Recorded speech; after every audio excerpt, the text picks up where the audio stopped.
Disyembre 6, 2025. Isang balita ang bumaliktad sa buong mundo ng boxing. Sean Gibbons, ang konsehero ni Manny Pacquiao at presidente ng MP Promotions, nagsalita sa harap ng mga kamera. At ang mga salitang lumabas sa kanyang bibig, literal na nag-shake ng foundation ng boxing world. There are discussions for March. Rolly has asked the WBA for an exception, so there are talks ongoing for that fight. Sandali lang. Narinig niyo ba ng tama? Si Manny Pacquiao, ang pambansang kamao, ang living legend na 47 years old, ang 8th Division World Champion, lalaban ulit. Hindi exhibition, hindi show lang. Isang tunay na world title fight. Laban sa isa sa pinaka-controversial at pinaka-dangerous na fighter ngayon, si Rolando "Rolly" Romero, ang kasalukuyang WBA Super Welterweight Champion. Ang taong may killer instinct, may attitude problem, at may one-punch knockout power na pwedeng tapusin ang kahit sino. At ang laban na to hindi joke, hindi publicity stunt. Ito ay ligtas na usapan, planado na, targeted para Marso 2026. Kaya mga kaboxing, mga kapakyaw, mga Pilipino sa buong mundo, makinig kayo ng mabuti. Ang kwentong ito hindi simpleng balita tungkol sa isang boxing match. Ito ay tungkol sa legacy, tungkol sa redemption, tungkol sa isang 47-year-old legend na ayaw pa ring sumuko, tungkol sa isang dangerous young champion na gustong gumawa ng statement sa mundo, at tungkol sa master plan na mas malaki pa sa laban mismo. Isang plan na posibleng mag-lead sa biggest welterweight unification sa modern era. Pero bago tayo umabot doon, kailangan ninyong malaman kung paano tayo nakarating sa moment na ito. Kailangan ninyong maintindihan kung sino si Rolly Romero at bakit siya ang perfect opponent para kay Pacquiao ngayong 2026. At higit sa lahat, kailangan ninyong makita ang bigger picture, ang master plan ni Sean Gibbons na hindi lahat nakakaintindi. Sabi ni Sean Gibbons sa interview niya sa Fight Hype, ang WBA ay pumayag na bigyan si Romero ng exemption mula sa mandatory defense niya laban kay Shakram Gyasov, ang official number 1 contender. Ang ibig sabihin, iniliban muna ng boxing politics ang protocol para magkaroon ng mas exciting na laban. Pero mga kaibigan, bago tayo magpatuloy, gusto kong malaman ninyo saan kayo nanonood ngayon, taga saan kayo? Manila ba? Cebu? Davao? O baka nasa abroad kayo, sa Middle East, sa Amerika, sa Canada? Mag-comment kayo sa baba, sabihin ninyo sa akin kung taga saang city kayo. Kasi gusto kong malaman kung gaano kalawak ang Pacquiao Nation. Gusto kong makita kung saan-saan umabot ang suporta para sa ating pambansang kamao. Kaya right now, habang pinapanood nyo to, i-post nyo saglit. Mag-type kayo ng city ninyo sa comments at let's see kung gaano tayo karami. Kasi ang laban na ito para sa ating lahat. Para sa bawat Pilipinong naniwala kay Manny mula umpisa. At ngayon, simulan na natin ang tunay na kwento. Hulyo 2025, Las Vegas, Nevada. Si Manny Pacquiao, 46 years old noon, sumama sa ring para harapin si Mario Barrios, ang reigning WBC welterweight champion. Ang lahat ng experts, lahat ng analysts, sinabi, Manny, tama na, retired ka na. Hall of Famer ka na. Bakit mo parireyesgohan ang legacy mo? Pero alam nyo ba ang sagot ni Pacquiao? Wala. Hindi siya sumagot sa salita. Sumagot siya sa ring. 12 rounds, full distance. Walang huminto. Walang sumuko. At ang resulta, majority draw. Ibig sabihin, ang isang 46-year-old legend ay nag-compete equally sa isang champion sa prime niya. Hindi natalo. Hindi na-dominate. Nag-prove na ang edad, hindi excuse. Nag-prove na ang skills niya timeless. Pero sa totoo lang, maraming nanonood noon, ako kasama, nag-expect na dapat nanalo si Manny. Yung combinations niya nung second half ng laban, yung footwork, yung speed, lahat nandoon pa rin. Pero ang judges, nag-score ng draw. At habang nag-celebrate si Barrios na naka-retain ng kanyang belt, si Manny, tahimik lang. Ngumiti, nag-wave sa fans. Pero alam nating lahat, sa loob niya, may burning desire pa rin. Hindi pa tapos ang kwento. Hindi pa ito ang ending na gusto niya. Fast forward ilang buwan pagkatapos ng Barrios fight, si Sean Gibbons, ang right-hand man ni Pacquiao sa lahat ng business at boxing decisions, nagsimula ng quiet negotiations. Hindi pa public, walang press release. Behind the scenes lang, nakipag-usap siya sa WBA. Nakipag-usap siya sa promoters. At ang target nila, hindi rematch kay Barrios. Hindi ibang champion, kundi si Rolly Romero. Bakit? Ano ang special kay Romero? Ano ang dahilan kung bakit siya ang pinili sa lahat ng possible opponents? Kasi tingnan nyo, si Romero hindi basta fighter lang. Siya ay walking controversy, siya ay drama magnet, siya ay trash talker na champion. At higit sa lahat, siya ay dangerous. One-punch knockout power. aggressive style, walang takot. At yung combination na yan, perfect para sa narrative, perfect para sa ticket sales, perfect para sa global attention. Pero may mas malalim na reason. Si Romero, bagong champion lang. Kinuha niya ang WBA belt by defeating Ismael Barroso in spectacular fashion. Knockout, dominating performance, at ngayon, certified siya na threat sa division. Pero ang wild card, si Romero ay may mandatory defense na dapat niya gawin laban kay Shakram Giyasov, ang ranked number 1 contender ng WBA. Normal procedure, dapat priority si Giyasov, pero nagpetition si Romero sa WBA. Nagsabi siya, I want Pacquiao, give me an exception. Let me fight the legend first. At ang WBA surprisingly nag-consider. Kasi alam nila Pacquiao versus Romero, much bigger event kaysa Romero versus Giyasov. More money, more attention, more legacy. So ang business decision, obvious. Pero ang tanong, bakit pumayag si Romero na i-risk ang belt niya laban sa isang legend na proven pa ring competitive? Kasi sa totoo lang, mas safe para kay Romero na lumaban kay Giyasov. Win or lose, hindi ganun kalaking impact sa career niya. Pero laban kay Pacquiao, high risk. Pag natalo siya, ang narrative magiging natalo ka ng 47-year-old. Pero pag nanalo siya, boom, superstar status. Instant legend killer. Ang name niya magiging eternal. Kaya nag-calculate si Romero. Nag-gamble. At ngayon, nakataya ang lahat. Pero mga kaibigan, may twist pa ang kwento kasi ang laban na ito hindi lang tungkol sa dalawang fighters. May third player sa equation na ito. At ang name niya, Ryan Garcia. Sino ba si Rolly Romero? Bakit ang name niya ay laging kasama sa controversy? Bakit siya ang most polarizing champion sa welterweight division ngayon? Kailangan ninyong malaman ang background niya para maintindihan kung bakit perfect siya na opponent para kay Pacquiao. Si Rolando Romero ipinanganak sa Las Vegas, Nevada. Cuban-American descent. Professional record, 15 wins, 2 losses, 13 knockouts. Impressive ba? Technically, yes. Pero ang journey niya, puno ng drama. Nung bata pa siya sa sport, nag-train siya under ng mga kilalang coaches.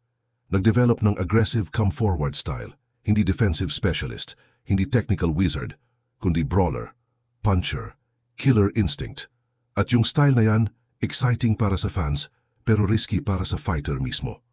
Noong 2020, si Romero ay naging mandatory challenger para kay Gervonta Tank Davis, isa sa biggest stars ng boxing noon. Ang build-up ng laban, puno ng trash talk. Si Romero, walang preno sa bibig. Sinabi niya, Tank is overrated, I'm gonna knock him out. Confident, cocky, at ang fans divided. May natuwa sa attitude niya, may nairita. Pero lahat nag-abang sa laban. Mayo 2022, Barclays Center, Brooklyn. Davis versus Romero para sa WBA lightweight title. Ang laban close nung first few rounds. Si Romero nag-apply ng pressure, nag-throw ng power punches, nag-try na mag-impose. Pero si Tank Davis, iba ang level. Round 6, habang nag-exchange sila, biglang boom. Left hook mula kay Davis. Perfect placement, perfect timing. At si Romero knocked out cold, tumagilid, hindi na bumangon, natalo. At ang trash talk niya before the fight, naging source ng memes, naging laughing stock siya sa social media. Pero alam niyo ba ang nangyari pagkatapos? Hindi sumuko si Romero. Hindi nag-disappear. Bumalik siya, nag-train harder, nag-focus sa improvements. At ilang laban after ng Davis loss, nag-climb ulit siya sa rankings. Kinuha niya ang WBA Super Welterweight title by defeating Ismael Barroso. Redemption arc. At ngayon, champion ulit siya. Pero ang attitude niya hindi nagbago. Pa rin siyang trash talker, pa rin siyang confident, pa rin siyang willing na lumaban sa kahit sino. At yan ang dahilan kung bakit interesting ang matchup niya kay Pacquiao. Kasi si Manny, respectful legend, humble, God-fearing. At si Romero, loud-mouthed champion, cocky, fearless. Ang contrast, perfect para sa storyline. Pero beyond sa personality, let's talk about skills. Si Romero hindi technical genius, pero ang power niya, legit. Yung right hand niya, proven na knockout weapon. Yung pressure niya, relentless. At ang conditioning niya, excellent dahil bata pa siya. 28 years old lang, prime athletic condition. Compare that kay Manny na 47. Ang age gap, almost 20 years. Ang advantage physically, obviously kay Romero. Pero ang experience, kay Manny. Ang ring IQ, kay Manny. Ang footwork, speed combinations, kay Manny. Kaya ang laban na ito, classic case ng youth versus experience, power versus speed, aggression versus intelligence. At ang outcome, hindi predictable. Kasi si Romero, capable mag-finish ng laban with one punch. Pero si Pacquiao, capable mag-outbox at mag-outlast. Ang question lang, anong version ng Romero ang darating sa ring? Yung reckless brawler na natalo kay Davis? O yung improved, more disciplined champion na tumalo kay Barroso? At anong version ng Pacquiao ang darating? Yung competitive warrior na nag-draw kay Barrios? O yung slower, older version na vulnerable na sa power punches? Ang sagot sa tanong na yan, makikita lang natin sa Marzo 2026. Pero bago tayo umabot doon, kailangan pang mangyari ang isang bagay. Ang negotiations kailangan ma-finalize, ang contracts kailangan ma-sign, at ang WBA kailangan mag-officially approve ng exemption kasi hanggang ngayon, walang official na announcement pa. Lahat ng sinasabi natin based pa rin sa statements ni Sean Gibbons. Pero ang tanong, guaranteed ba na matutuloy? Bakit Marso 2026? Bakit hindi January? Bakit hindi ngayon na agad? Ang tanong na yan, maraming sagot. At bawat sagot, may deeper meaning. Una, let's talk about logistics. Si Pacquiao, 47 years old na ngayong December 2025. Ang katawan niya, kahit impressive pa rin, hindi na katulad ng 20s o 30s niya. Kailangan ng proper training camp. Minimum 8 to 10 weeks. Full preparation, strength and conditioning, sparring, technical work, medical checkups. At lahat ng yan hindi pwedeng i-rush. Kasi ang consequence ng insufficient preparation, injury, o worse, catastrophic loss. Kaya ang smart decision, mag-allow ng enough time. Enero, too soon. February, medyo rush pa rin. Pero Marso, perfect timing. Enough preparation. Pero hindi rin sobrang tagal na mag-lose ng momentum. Pangalawa, let's talk about business. Ang boxing promotion, hindi overnight process. Kailangan ng marketing campaign, kailangan ng venue booking, kailangan ng broadcast deals, kailangan ng sponsor negotiations. At ang lahat ng yan, months in advance ang planning. Si Sean Gibbons, experienced promoter. Alam niya yan. Kaya ang Marzo timeline, realistic para sa logistics. At ang venue, most likely Las Vegas ulit, or possibility na Saudi Arabia. Both locations proven na para sa mega fights. Both locations willing gumastos ng millions para sa event. Pangatlo, let's talk about the WBA situation. Si Shakram Giyasov, ang mandatory challenger ni Romero, entitled siya sa title shot based sa rankings, pero nagpetition si Romero na mauna si Pacquiao. Ang WBA kailangan mag-deliberate, kailangan mag-approve officially. At ang proseso na yan, hindi instant. May paperwork, may negotiations, may legal considerations, kaya ang time frame needed talaga. Pero ang interesting part, si Giyasov, tahimik lang. Walang public complaint, walang social media rant. Parang accepting na siya na mapostpone ang title shot niya. Bakit? Kasi alam niya pag natapos ang Pacquiao-Romero fight, sino man ang manalo, big money fight pa rin para sa kanya. Pag si Romero ang nanalo, may rematch clause ba? O diretso siya sa mandatory? Pag si Pacquiao ang nanalo, mag-retire ba ulit si Manny? O mag-demand si Giyasov ng immediate shot? Ang possibilities, endless. Pero ang bottom line, lahat ng involved parties may benefit. Kaya ang cooperation nandyan. Pang-apat, let's talk about Pacquiao's body. Nung Hulyo, naglaban siya kay Barrios. Full 12 rounds. Physically demanding fight. At kahit draw ang result, ang wear and tear, real. Kailangan ng recovery time. Kailangan mag-rest ang joints, ang muscles, ang reflexes. Mga older fighters, hindi katulad ng bata na pwedeng mag-fight every 2 to 3 months. Si Manny, kailangan ng minimum 6 months gap between fights. Hulyo to Enero, 6 months. Technically okay, pero considering na training camp, 8 to 10 weeks, ibig sabihin December pa lang mag-start ng camp.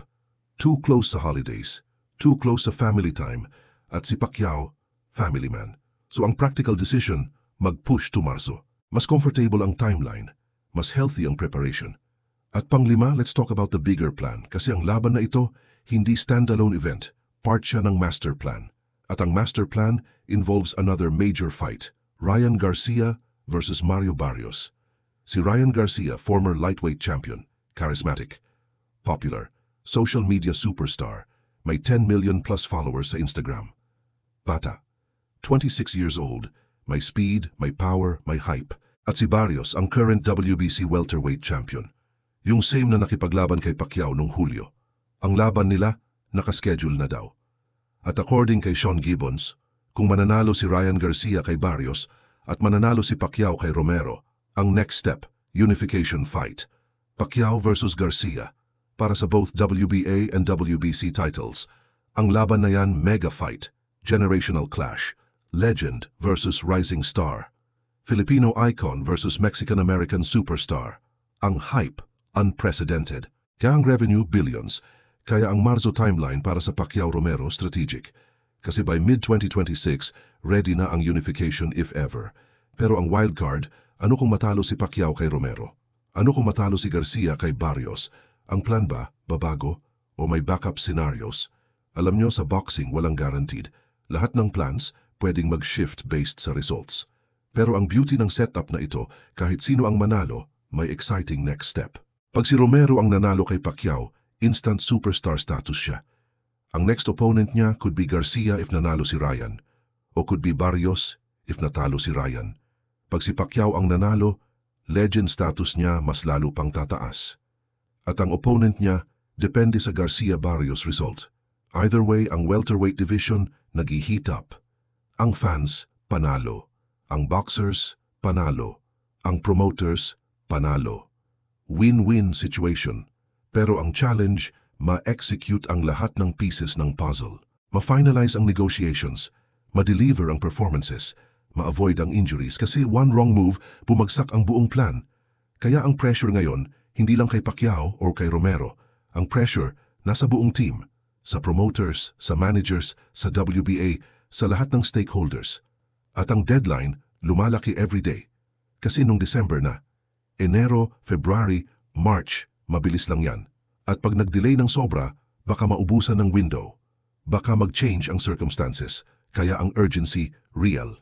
Pag-usapan natin ang elephant in the room. Ang laban na ito hindi exhibition, hindi friendly sparring, ito ay world title fight.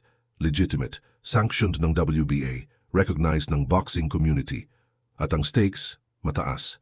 Para kay Romero, ang title niya, nakataya. Pag natalo siya, nawala ang belt, nawala ang status, nawala ang leverage para sa future big fights.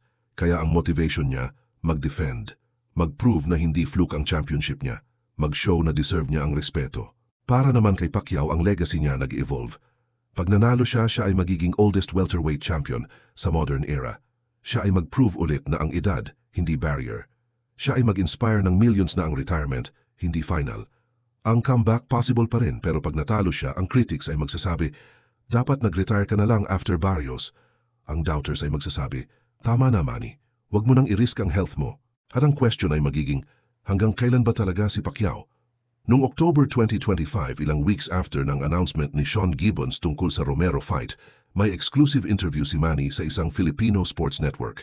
At ang sinabi niya, nag-clarify ng maraming bagay. Sabi niya, I'm not doing this for money.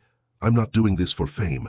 I'm doing this because I still love boxing. I still love competing. At habang kaya ko pa, bakit hindi? Simple statement. Pero ang meaning, malalim.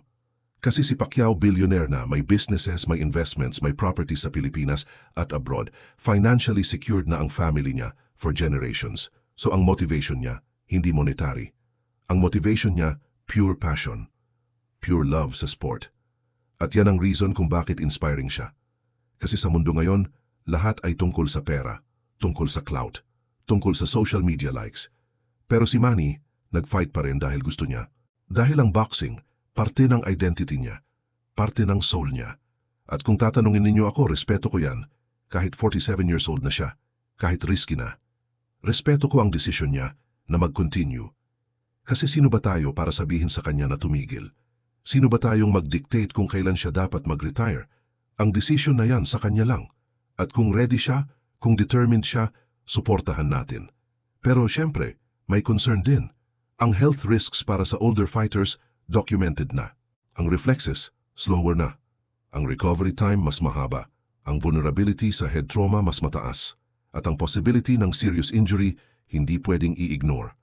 Kaya ang responsible approach, dapat may proper medical oversight. Dapat may comprehensive checkups before the fight. Dapat may emergency protocols during the fight. At dapat may post-fight monitoring. Ang boxing commissions, may standards na yan. Pero ang question, strictly ba talagang enforced? O may instances na na-overlook dahil sa big name ng fighter? Sana ang case ni Pacquiao handled properly. Sana ang welfare niya priority. Kasi ang legacy niya established na. Walang dapat patunayan pa. Ang laban na ito, bonus na lang, icing sa cake. Pero hindi worth it kung makompromise ang long-term health. At sa perspective ni Romero, ano ang nararamdaman niya? Excited ba siya? Pressured ba siya? Confident ba siya? Based sa previous interviews niya, parang confident talaga siya. Sabi niya nung isang podcast, Pacquiao is a legend, no doubt. Pero legends get old. Legends slow down. At sa Marso, ikukonseho kong yung legend status niya, hindi enough para talunin ako. Bold statement. Typical Romero trash talk. Pero may truth din ba? Scientifically? Yes. Age is a factor. Pero intangibles, yung heart, yung experience, yung IQ, yung clutch performance, hindi mo yan ma-measure sa stats. At si Pacquiao, master ng intangibles. Ilang beses na siya nag-prove na ang impossible, possible. Kaya ang laban na ito, hindi cut and dry, hindi predictable. At yan ang dahilan kung bakit exciting. Kaya ang tanong ngayon, sino ba ang may advantage? Objectively speaking, ang youth, ang size, ang power kay Romero. Ang 3 weeks na lang, matatapos na ang 2025. Papasukin na natin ang 2026. At sa year na yan, posible nating makita ang isa sa biggest moments sa Philippine sports history. Si Manny Pacquiao lalaban ulit.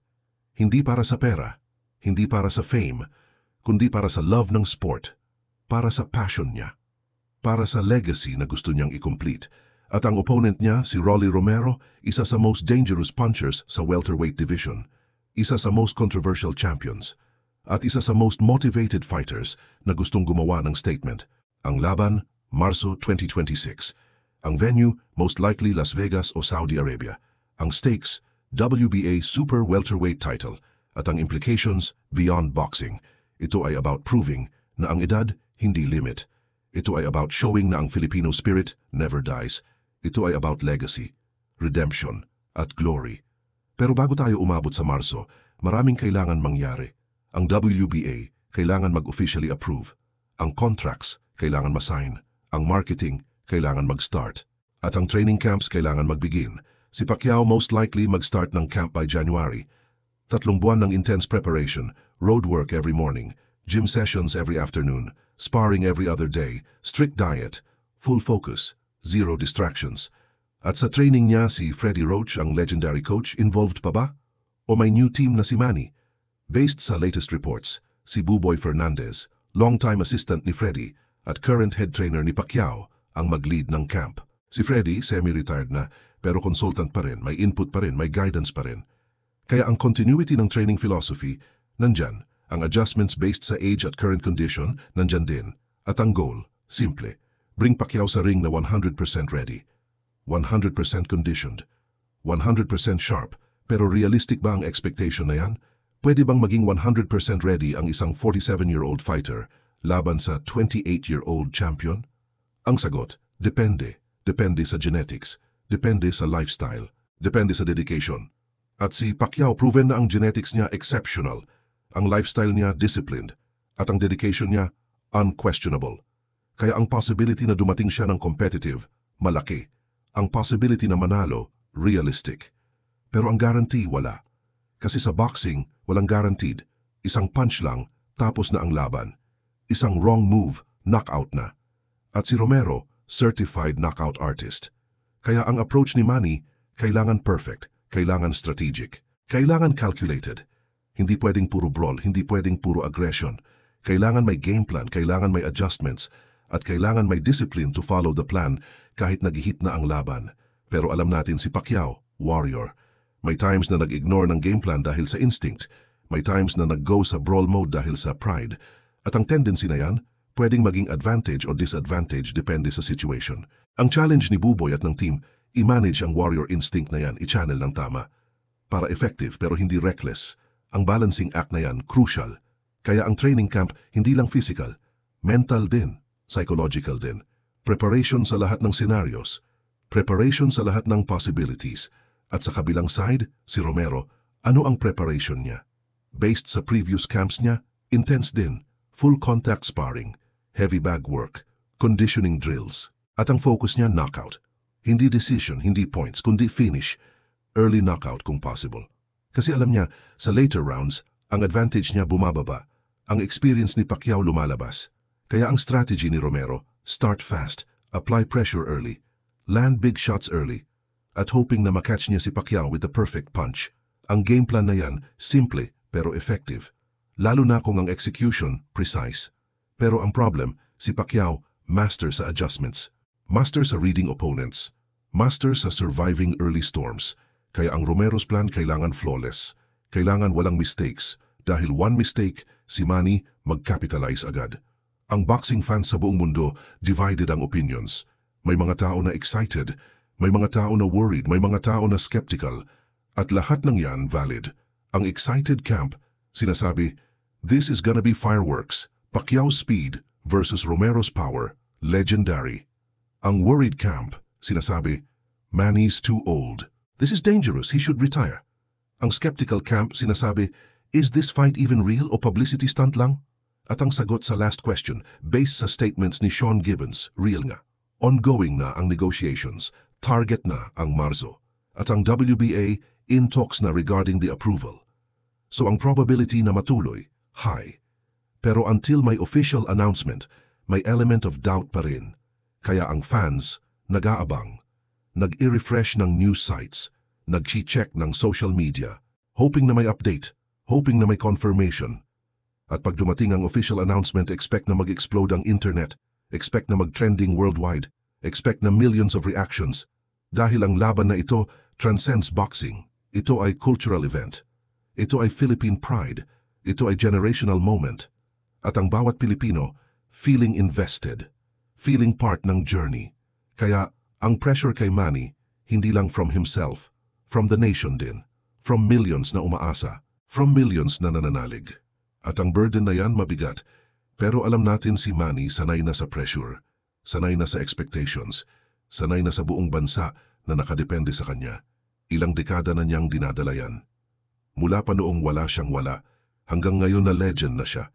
Ang pressure, constant companion niya, at ang ability niya na mag-deliver despite pressure, yan ang nag-define sa kanya bilang champion. Kaya ngayon, kahit 47 years old na, ang confidence niya nandyan pa rin. Ang belief niya sa sarili unwavering, at ang determination niya na patunayan ulit ang sarili, burning inside.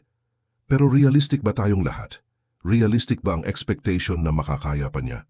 O nag-set ba tayo ng sarili natin for disappointment?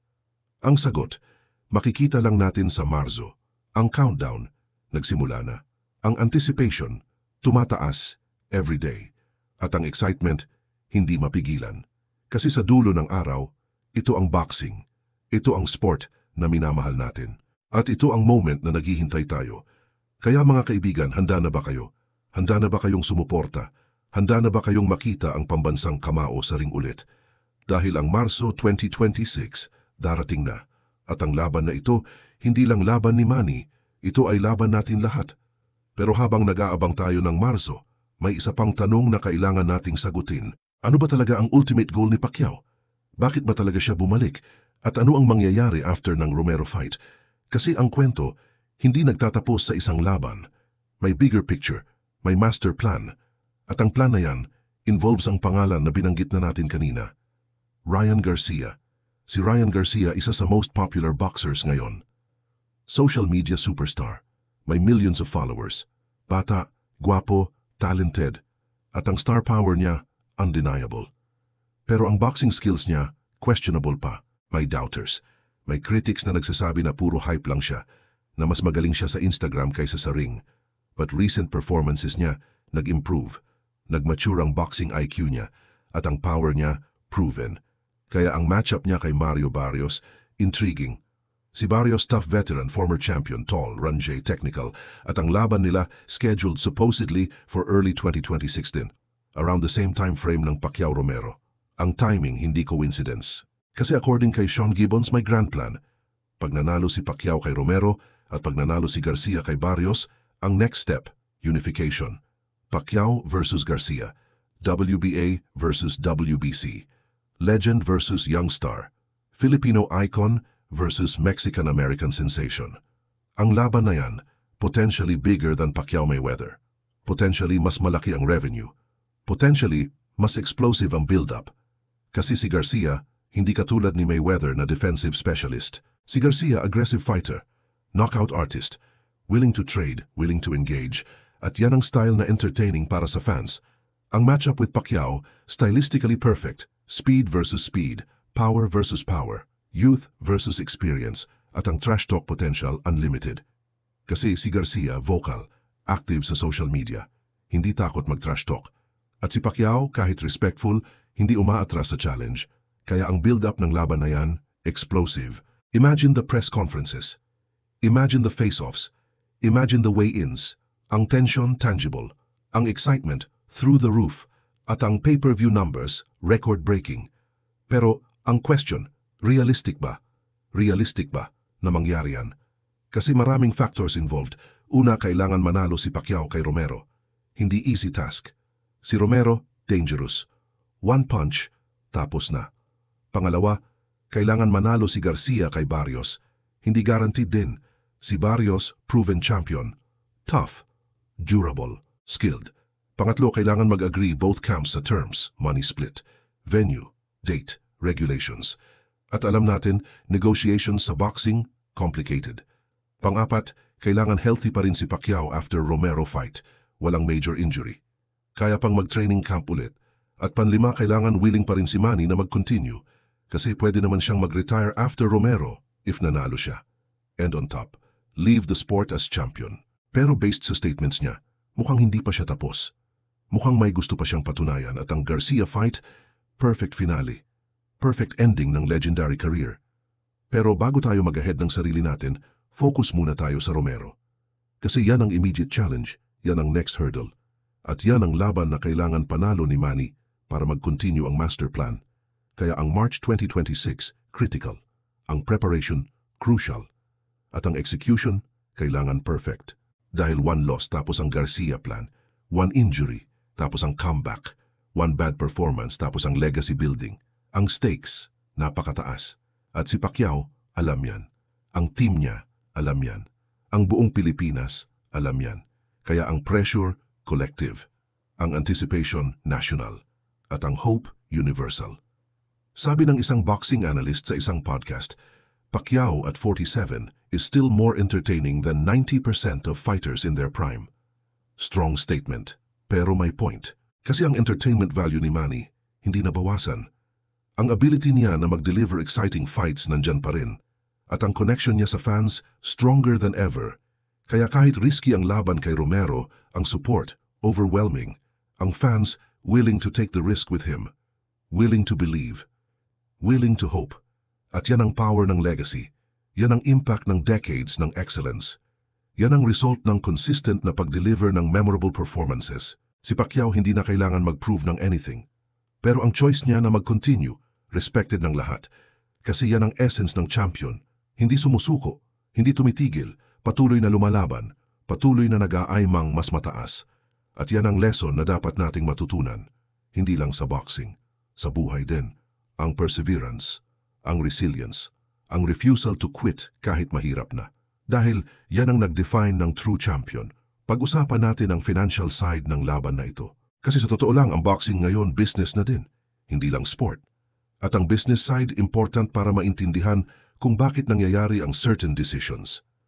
Si Pacquiao, according to reports, ay kikita ng estimated $10 to $15 million sa Romero fight. Malaki ba? For normal standards, yes, pero compared sa previous mega fights niya, relatively smaller. Ang fight niya kay Mayweather, kumita siya ng over $100 million. Ang fight niya kay Oscar de la Hoya, tens of millions din. Ang fight niya kay Ricky Hatton, same. Kaya ang $10 to $15 million peanuts compared doon.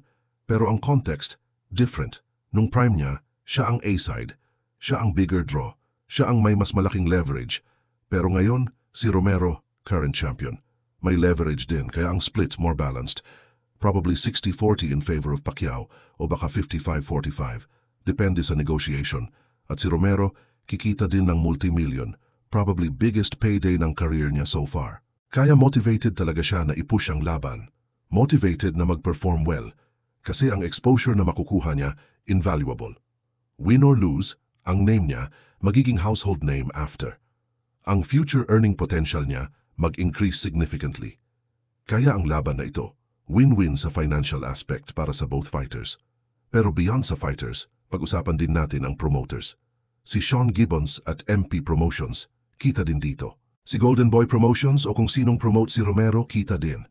Ang venue, kikita sa gate receipts. Ang sponsors, kikita sa exposure. Ang broadcasters, kikita sa pay-per-view sales. Ang ecosystem ng boxing, complex. Maraming stakeholders, maraming layers, at lahat may cut.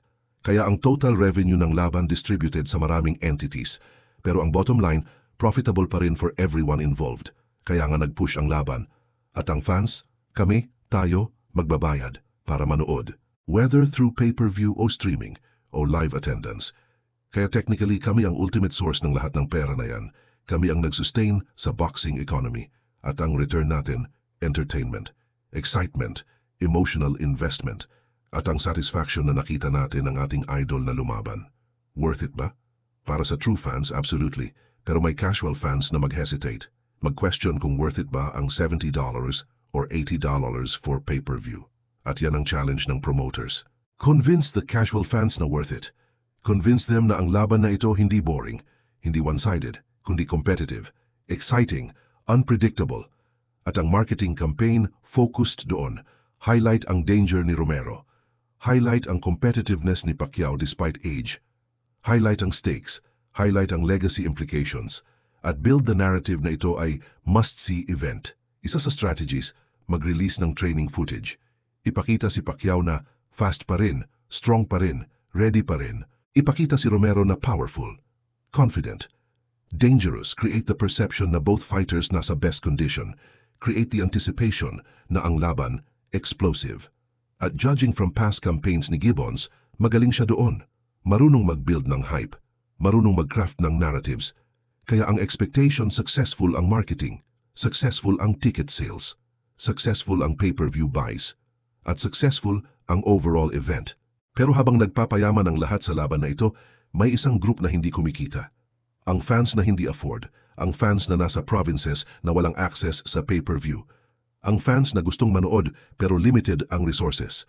At para sa kanila, ang option free live viewing parties, organized by local governments, organized by barangays, organized by communities.